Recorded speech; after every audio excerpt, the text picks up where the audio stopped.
శిలా విగ్రహం. అమరావతి నగరంలో నైసాగరుడు అనేవాడు తాను మహామంత్రిగా ఉన్న కాలంలో బంధుప్రియుడు కావటం చేత తన బంధువులను ఎందరినో చేరదీసి వారి వారి శక్తి సామర్థ్యాలను అర్హతలను బట్టి రాజుగారు కొలువులో చిన్న పెద్ద ఉద్యోగాలు ఇప్పించేవాడు.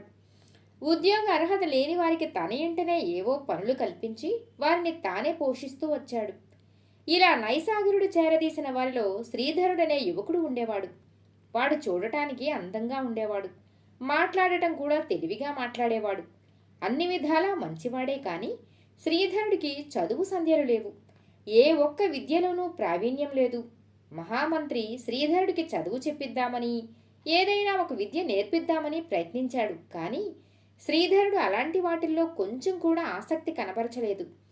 ఇంటి పనులు చేసేవారి మీద, తోట పని చేసేవారి మీద పెత్తనం చెయ్యమని చెబితే అది కూడా ఉపేక్షించి ఏ కొండవాగు ఒడ్డుకో వెళ్ళి అక్కడి పరిసరాలు చూస్తూ గంటల తరబడి గడిపేసేవాడు. ఇదంతా కూడా మంత్రిగారు సహించాడు. ఎందుకు పనికిరాని వాడేనని రుజువైనప్పటికీ శ్రీధరుడంటే ఆయనకు వాత్సల్య భావం ఉండేది. కానీ శ్రీధరుడు మంత్రిగారి ఏకైక పుత్రిక అయిన వత్సలను తాను ప్రేమించటమే కాక ఆమె ప్రేమను సంపాదించటానికి కూడా ప్రయత్నిస్తున్నట్టు స్పష్టమైంది. శ్రీధరుడు అమరావతి నగరానికి వచ్చినప్పుడు వత్సల చిన్నపిల్ల. మొదటి నుంచి ఆమె శ్రీధరుడితోనే ఎక్కువగా తిరిగేది. కానీ ఇప్పుడు వత్సల ఈడేరిన పిల్ల. రాజుగారు కూతురు వత్సల ఈడుదే. ఆమెకు అప్పుడే పెళ్లి ప్రయత్నాలు జరుగుతున్నాయి. రాజకుమార్తె పెళ్లి అయిన మరుక్షణం వత్సలకు కూడా పెళ్లి చేసే ఆలోచనలో ఉన్నాడు మంత్రిగారు. అందుచేత ఆయన ఒకనాడు వత్సలను పిలిచి, అమ్మా, నీవు వెనకటిలాగా శ్రీధరుడు లాంటి ఎదిగిన మగపిల్లలతో తిరగటం అంత భావ్యం కాదు. నేడో రేపో నీకొక మంచి సంబంధం చూసి పెళ్లి చేయవలసిన భారం నా పైన ఉంది కదా. నీ వివాహం అయ్యేదాకా నిన్నెవ్వరూ వేలిపెట్టి చూపే అవకాశం కలగకుండా మసలుకో అని చెప్పాడు కూతురుకు. వత్సల అమాయకత్వంతో, శ్రీధరుడు మంచి మంచి కథలు కబుర్లు చెబుతాడు నాన్న, నవ్విస్తాడు కూడా. అతనితో మాట్లాడటం తప్పా నాన్నగారు అని అడిగింది. తాను చేసిన హెచ్చరిక అర్థం చేసుకునేపాటి లోకజ్ఞానం కూడా తన కుమార్తెకు లేదని గ్రహించిన మంత్రిగారు శ్రీధరుణ్ణి ఎక్కడికైనా పంపించేయాలని నిశ్చయించుకున్నారు.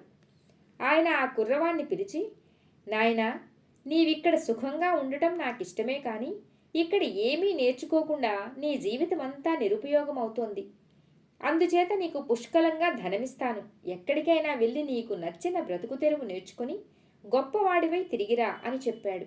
శ్రీధరుడు వెళ్ళిపోయే ముందు వత్సలను కలుసుకుని, నేనెందుకు పనికిరానని మీ నాన్న అనుకుంటున్నాడు. చూస్తూ ఉండు, నా కీర్తి దేశదేశాలు పాకెట్టు చేస్తాను అని చెప్పి వెళ్ళిపోయాడు. అతను కొన్ని రోజుల పాటు దారి తెన్ను పట్టించుకోకుండా ప్రయాణం చేసి ఒక గ్రామం చేరుకున్నాడు. అది శిల్పులుండే గ్రామం. అక్కడ కొందరు మట్టి బొమ్మలు చేసి కాల్చి వాటికి రంగులు వేస్తున్నారు. మరికొందరు కొయ్య బొమ్మలు చేస్తున్నారు. ఇంకొందరు నల్లరాయి పాలరాయి చెక్కి విగ్రహాలు తయారు చేస్తున్నారు. అతను ఆ గ్రామంలోనే నివాసం ఏర్పాటు చేసుకుని రోజూ రాతి విగ్రహాలు చేసేవారి వద్దకు వెళ్ళి కూర్చొని వాళ్లకు సరదాగా కబుర్లు చెబుతూ వారు చేసేదంతా చూసేవాడు. రాత్రిపూట తాను కూడా చిన్న చిన్న పాలరాళ్ళు తీసుకుని వాటిని తనకు నచ్చిన విధంగా చెక్కి తేలికైన బొమ్మలు తయారు చేసి చూసుకుంటూ వచ్చాడు. శ్రీధరుడు ఎవరి వద్ద శిష్యత్వం చేయకుండా, ఎవరిని అనుకరించకుండా తనకు తానే గురువై శిల్ప విద్య నేర్చుకున్నాడు. అతనికి శిల్పంలో నిజమైన ప్రావీణ్యం ఉంది. ఆరంభ దశలో అతను చేసిన కప్పలు, పిల్లులు మొదలైన బొమ్మలలో కూడా జీవం ఉట్టిపడుతూ ఉండేది. అతను నల్లరాతితో కూడిన బొమ్మలు చేశాడు. కానీ అతనికి నిజంగా నచ్చింది పాలరాయి.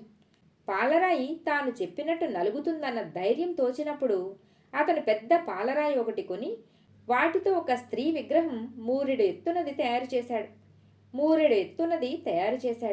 విగ్రహంలో ఉన్న స్త్రీ చిరునవ్వు నవ్వుతూ ఏదో వింటున్నట్టుగా కూర్చొని ఉంది. అది ముమ్మూర్తులా వత్సలే. తాను కబుర్లు చెబుతుంటే వత్సల అలాగే కూర్చుని ఆలకించేది. తన కబుర్లు వినే వత్సల రూపం అతని మనస్సులో శాశ్వతంగా అలాగే ఉన్నది. ఆమెనే అతను బొమ్మగా మలిచాడు. ఆ బొమ్మ శ్రీధరుడికి పరిపూర్ణమైన సంతృప్తినిచ్చింది. ఎంత పేరు మోసిన శిల్పులైనా రాతికి అలా ప్రాణం పోయలేరు. తాను అసమర్థుడని ఇప్పుడు ఇక ఎవరూ అనలేరు. ఆ నమ్మకంతో అతడు తాను తయారు చేసిన విగ్రహాన్ని వెంటబెట్టుకుని అమరావతికి వెళ్ళాడు.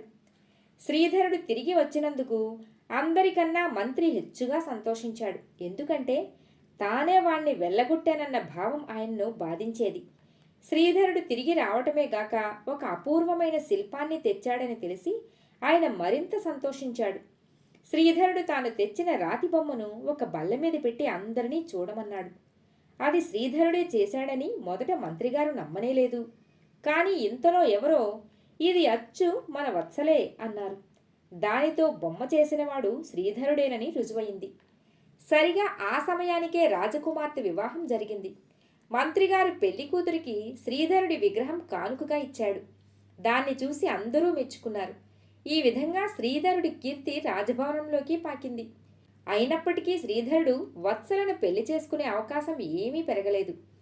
నా కూతురిని రాళ్ళు చెక్కుకునేవాడికిచ్చేది కల్లా, ఎంత నేర్పరి అయితేనేంగాక అన్నాడు మంత్రిగారు. వత్సల ఈ మాట విని చాలా దుఃఖించింది. శ్రీధరుడు వెళ్ళిపోయిన తర్వాత ఆమెకు అతడి ఎడబాటు బాధించింది. అతను తిరిగి వచ్చాక ఆమెకు అతనిపైన ప్రేమ మరింత రెట్టింపయింది. తన శిలాన్ని అంత బాగా తయారు చేసిన శ్రీధరుని అతన్ని తప్ప ఇతరుణ్ణి పెళ్లాడరాదని ఆమె గట్టిగా నిశ్చయించుకున్నది. బహిరంగంగా కలుసుకునేందుకు అవకాశం లేదు కనుక వారిద్దరూ ఏ అర్ధరాత్రి వేళనో ఇల్లు వదిలి వెళ్ళిపోవటానికి నిశ్చయించుకున్నారు. ఇలాంటిదేదో జరుగుతుందనే మంత్రిగారు తనను చిన్నతనంలో ఎత్తుకుని మోసిన ఒక ముసలివాణ్ణి తన కుమార్తెపై రాత్రివేళ ఒక కన్ను వేసి ఉంచమని రహస్యంగా హెచ్చరించాడు. ఒకనాడు వత్సల శ్రీధరుడు అర్ధరాత్రి ఇల్లు వదిలి వెళ్ళిపోతుండగా ఈ 80 ఏళ్ల ముసలివాడు ఉద్యాపన ద్వారం వద్ద వారికి అడ్డుపడి, అమ్మాయి గారు, ఇలాంటి పని చేసి నాన్నగారికి కళంకం తీసుకురాకండి. నా బొందెలో ప్రాణం ఉండగా మిమ్మల్ని పోనివ్వను అని వత్సల 2 చేతులు పట్టుకున్నాడు. శ్రీధరుడికి ఏం చెయ్యాలో తోచలేదు. ఈ ప్రయత్నం విఫలమైతే మరొక ప్రయత్నానికి అవకాశం దొరకదు. నేడో రేపో వత్సలకు ఏదో ఒక సంబంధం స్థిరమయ్యేట్టుంది. అందుచేత శ్రీధరుడు ముసలివాడి చేతులు 2 పట్టుకొని బలం కొద్దీ వెనక్కి తోసేశాడు. ఆ తోపుతో ముసలివాడి తల టపీమని ద్వారబంధానికి తగిలి వాడు కింద పడి మరి కదలలేదు. తరువాత వత్సల శ్రీధరుడు చాలా రోజులు ప్రయాణం చేసి ఒక దూరదేశం చేరారు. వత్సల వంటి మీద నగలు అమ్మి కొంతకాలం జీవించిన మీదట, నా చేతిలో విద్య ఉన్నది, అమ్ముకు తింటే నీ నగలు మాత్రం ఎంతకాలం వస్తాయి అన్నాడు శ్రీధరుడు. అతను నల్లరాయి పాలరాయి ఏది దొరికితే అది కొని చిన్న చిన్న బొమ్మలు అలంకారార్థం గోళ్లలోనూ ద్వారాలపైన పెట్టుకునేవి చేసి వాటితో కాలక్షేపం చేశాడు. నలుగురు కొనటానికి వీలుగా అతను వాటిని చౌకగానే అమ్మేవాడు. వారు వచ్చి ఎంతో కాలం కాకముందే వారికొక వార్త తెలిసింది. శ్రీధరుడిపై హత్యానేరం ఆరోపించబడింది అని. అతనికి మరణదండన కూడా ప్రకటించారు. రాజభటులు అతని కోసం వెతుకుతున్నారు.